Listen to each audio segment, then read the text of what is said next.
నమస్తే SR7 TV news కి స్వాగతం. కేఎల్ఐ సాగునీటిపై బీఆర్ఎస్ నేతల ఫైర్. ప్రభుత్వానికి కీలక డిమాండ్లు.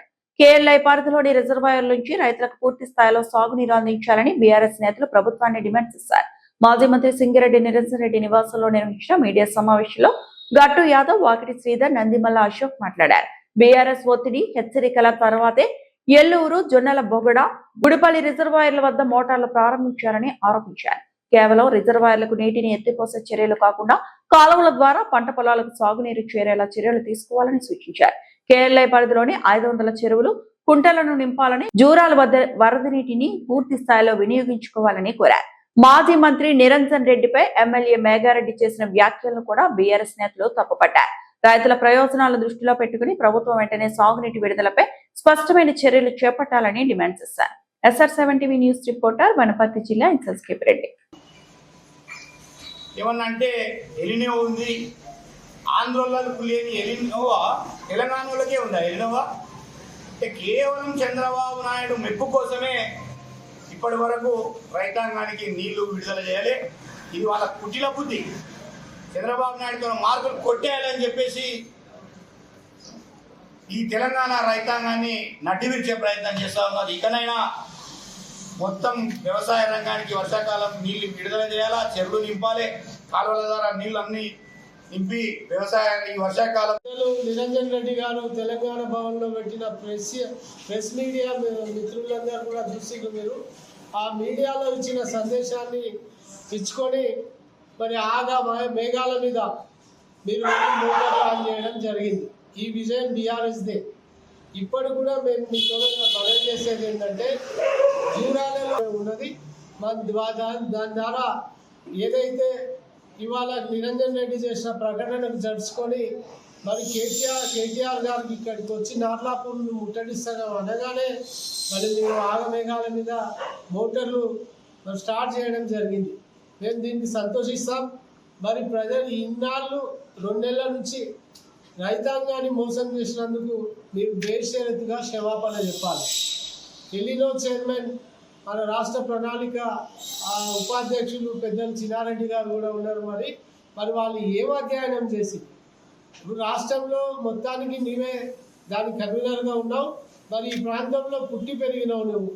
మరి పాలమూరు రంగారెడ్డి ప్రాజెక్టు పూర్తి కాలేదు. ఎప్పుడైనా సరే జూరాలకి కర్ణాటక, మహారాష్ట్రలో జరిగే వరదలు ఎప్పుడు వచ్చినా కూడా జూరాలకు ఫ్లడ్ వస్తుంది. దాని ద్వారా శ్రీశైలానికి వెళ్తే సోగి లేదా నీకు అని చెప్పి ఈ సందర్భంగా ప్రశ్నిస్తున్నా. మనకు విద్య, వైద్యం, సాగు రంగాలకు సంబంధించిన విషయాలలో ప్రభుత్వం ఎప్పటికప్పుడు అప్రమత్తంగా ఉండాల్సిన బాధ్యత వాళ్ళ మీద ఉంది. కానీ తెలంగాణ రాష్ట్రం ముఖ్యంగా వ్యవసాయ ఆధారిత రాష్ట్రం. ఆ వ్యవసాయ ఆధారిత రాష్ట్రం అనే కేసీఆర్ గారు ఇవాళ ఎంతో శ్రమ కొర్చి 50 ఏళ్ల కింద కట్టిన ప్రాజెక్టులు కాకుండా ఇవాళ ఉత్తర తెలంగాణలో కాళేశ్వరం ప్రాజెక్టు నిర్మించి 1 కోటి ఎకరాలకు సాగునీటి అందించి తెలంగాణకు సంబంధించిన తలసరి ఆదాయం పెంచి ప్రజల జీవన ప్రమాణాలు పెంచి రైతులను కూడా రారాజులుగా చేసిన ఘనత మన కేసీఆర్ గారికి దక్కింది. ఇవాళ ప్రభుత్వం ఎలినో పేరిట అదేవిధంగా రైతులకు ఇవ్వాల్సిన సంక్షేమ పథకాల్లో కోత విధించడానికి ఇవాళ రైతులను నానా ఇబ్బందులు పెడుతుందని సందర్భంగా మనవి చేస్తా ఉన్నాం.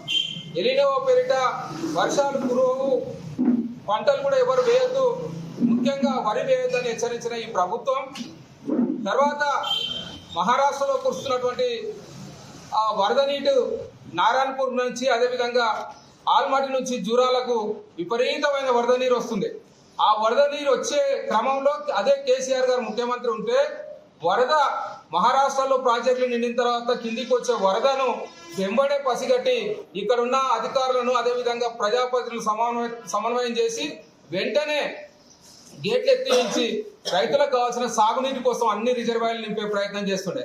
అదేవిధంగా మొన్న ఆత్మకూరులో మా గౌరవ మాజీ మంత్రివర్యులు అదేవిధంగా మా మాజీ ఎమ్మెల్యేలు అయ్యా మనకు వరద వస్తుంది, ఆ నీళ్లు మనం రిజర్వ్ చేసుకోవాల్సిన అవసరం ఉంది, లేకపోతే శ్రీశైలం పోతాయి, శ్రీశైలం పోయిన తర్వాత అక్కడ నుంచి ఆంధ్ర వాళ్ళు వాడుకునే ప్రమాదం ఉందని హెచ్చరిస్తే అదే ఈ రేపు ఉదయం మేము ఆత్మకూరులో డ్యామ్ సందర్శించబోతున్నాం, పత్రికా సమావేశాలు నిలదీయబోతున్నాం అని చెప్తే అదే రోజు ఉదయం మేము పోయే లోపలనే గేటు తెరిచిన పరిస్థితి.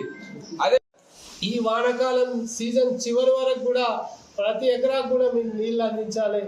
ఇంకా 200 రోజులు మనం నీటిని నింపుకునే అవకాశాలు ఉన్నాయి. మరి ఏదైతే కేఎల్ఐ కానీ మిగతా రిజర్వాయర్ల కింద ఉన్నటువంటి దాదాపు 500 చెరువులను కూడా నింపకపోతే మీ ఎంబడి పడి ఈ చెరువులను కూడా నింపిస్తాం, రైతాంగాన్ని మేము కాపాడుకుంటామని చెప్పి ఈ సందర్భంగా తెలియజేస్తూ, కాంగ్రెస్ నాయకులు ఇవాళ చెప్పినట్లు వాళ్ళు రైతుల మీద ప్రేమతో ఈ మోటార్లను ఆన్ చేయలేదు. బీఆర్ఎస్ పార్టీ ఆందోళన చేస్తారని కేవలం ఒక భయంతోనే వాళ్ళు ఇవాళ మోటార్లు ఆన్ చేసిందని చెప్పి ఈ